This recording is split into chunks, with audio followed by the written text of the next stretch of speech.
Nah, halo teman-teman. Sebelumnya perkenalan dulu ya. Kenalkan, nama saya Agus Aldi Saputra. Saya dari UNP Kediri, Prodi Teknik Informatika, dan saya di sini mau mempresentasikan tentang tugas 3 ya dari jaringan eh, komputer. Gitu. Dan di sini saya dengan kelompok saya, dengan teman saya hanya 2 orang satu kelompok, dan teman saya Ahmad Hasil Karim dengan NPM 0063 itu ya, dan saya sendiri NPM 0043. Nah, di sini saya dan teman saya akan mempresentasikan tentang routing, dan langsung saja kita masuk ke materi yaitu ya, definisi. Nah, di sini menurut Wikipedia, routing adalah sebuah proses untuk meneruskan paket-paket jaringan dari suatu jaringan ke jaringan lainnya melalui sebuah antar jaringan atau internet port. Ini bisa dibilang itu routing itu menentukan jalur yang akan dilalui oleh paket-paket itu ya. Maksudnya paket itu apa? Maksud paket itu adalah data gitu ya. Misalnya kita mau ngirim data dari komputer A ke komputer B. Nah, gimana supaya komputer A itu bisa mendeteksi bahwa komputer B itu adalah tempat yang ingin kita kirim, yaitu dengan routing itu di gitu. Lalu kita next, analogi. Misalkan kita berada, kita ambil contoh gini aja ya. Misalnya kita naik motor di jalan Kediri ya gitu ya. Itu kita misalnya ada di persimpangan jalan gitu, dan supaya nggak bingung kan, harusnya itu ada penunjuk jalan lah, penunjuk jalan misalnya ke kiri kemana, ke kanan kemana gitu ya, supaya kita nggak bingung kayak gitu. Nah, di sini dianalogikan persimpangan itu tadi adalah router ya, yang untuk penunjuk jalan itu tadi. Nah, untuk jalan yang simple, maksudnya simple itu misalnya kita belok belok kanan lah, belok kanan itu langsung sampai, itu kita bisa menggunakan static routing kayak gitu. Static routing itu apa? Nah, static routing itu adalah routing yang dikonfigurasikan manual oleh administrator jaringan gitu ya. Nah, itu untuk jalan yang simple gitu, kayak belok kanan langsung sampai gitu tadi. Nah, kalau kita apa itu, misalnya jalanannya berkelok-kelok, masuk-masuk gang, belok-belok kayak gitu, kita bisa pakai dynamic routing. Nah, maksudnya dynamic routing itu apa? Maksudnya itu otomatis otomatis dikonfigurasikan oleh sistem gitu. Nah, di sini dianalogikan bahwa dynamic routing itu tadi adalah polisi yang membawa HT kayak gitu ya. Bawa HT, jadi polisi itu tadi menunjukkan kalau jalannya macet gitu. Jalan macet itu di mana kayak gitu. Terus jalan yang diperbaiki kayak gitu, jalannya ditutup, jalan yang uh, tertimpa pohon kayak gitu nggak bisa dilewati.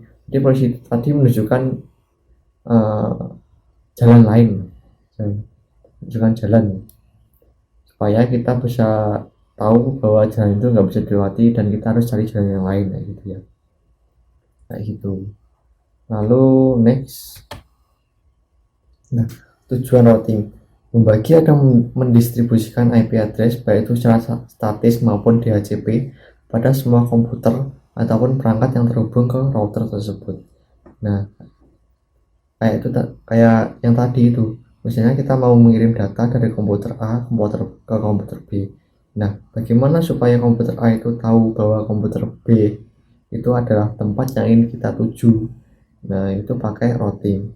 Kan aneh ya, kalau misalnya kita mau mengirim data dari komputer A ke komputer B, tapi sampainya ke komputer C kayak gitu.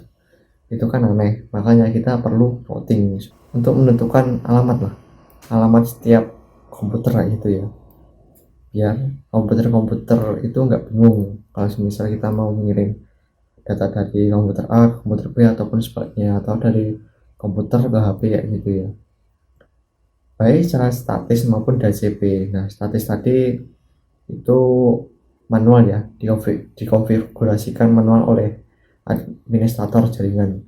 Nah, DHCP itu sama kayak tadi, Dynamic Host Configuration Protocol, sama sama sama kayak uh, Dynamic Routing tadi, sama, cuma beda penyebutan saja. Itu. Lalu kita next, manfaat routing. Routing sangat berguna dalam menghubungkan dua jaringan atau lebih untuk meneruskan data dari satu jaringan ke jaringan yang lain. Nah, di sini kan biasanya untuk komputer kan dihubungkan ke router pakai kabelan biasanya. Kalau untuk HP biasanya pakai router WiFi. Nah, itu kan lebih cepat daripada cara yang dulu, misalnya kita pakai Bluetooth lah, flash lah, kita harus bawa ke tempat tujuan lah, kayak gitu. Itu makan waktu yang lama. Kalau untuk routing ini kan lebih cepat dan hemat waktu juga, kayak gitu ya. Nah, untuk jenis-jenis routing ini akan dijelaskan oleh teman saya, Ahmad Tasir Karim ya. Dan sekian dari saya dan akan dilanjutkan oleh teman saya. Baik, nama saya Ahmad Asril Karim. Di sini saya akan menjelaskan tentang jenis-jenis routing. Sebenarnya jenis-jenis routing itu ada 3. Yang pertama routing biasa, yang kedua itu routing statik, dan yang ketiga itu routing jenis dinamis. Nah, yang saya bahas ini adalah routing jenis dinamis.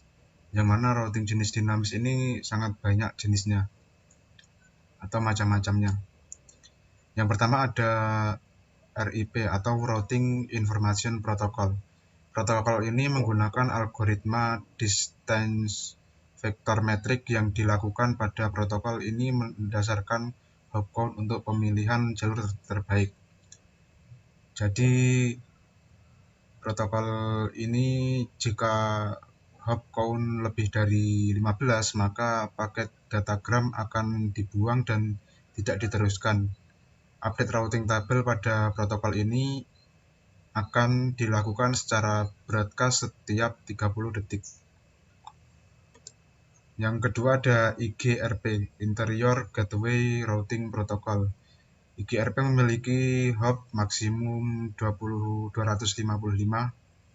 tapi default dari protokolnya sendiri adalah 100. IGRP menggunakan bandwidth dan garis menunda secara default untuk menentukan rute terbaik dalam sebuah interkoneksi composite metric yang terdiri atas bandwidth, load, delay, dan reliability.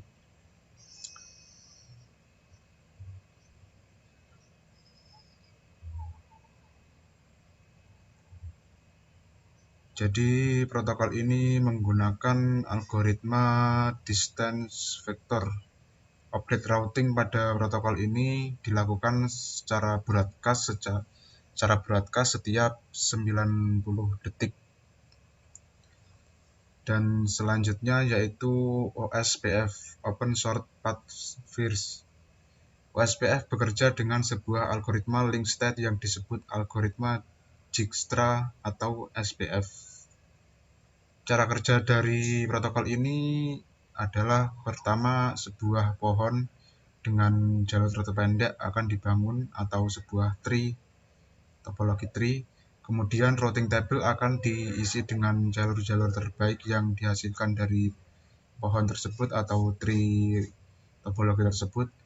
SPF hanya mendukung routing IP saja. Update routing table pada protokol ini dilakukan secara flooded saat terjadi perubahan topologi jaringan.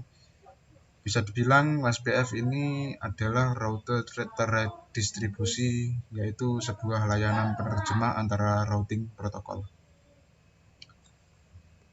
Selanjutnya ada EIGRP, Enhanced Interior Gateway Routing Protocol.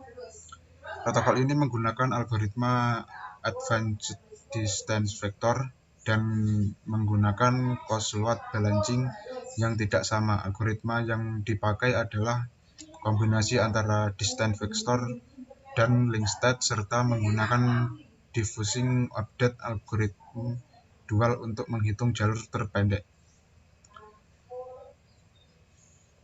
Distance vector protokol merawat satu set metrik yang kompleks untuk jarak tempuh ke jaringan lainnya. Broadcast EIGRP diupdate setiap 90 detik ke semua router EIGRP yang berdekatan.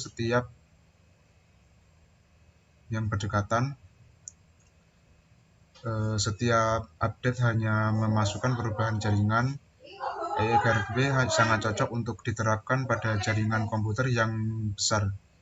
IGRP dan EIRG sama-sama sudah mempertimbangkan masalah bandwidth yang ada dan delay yang terjadi.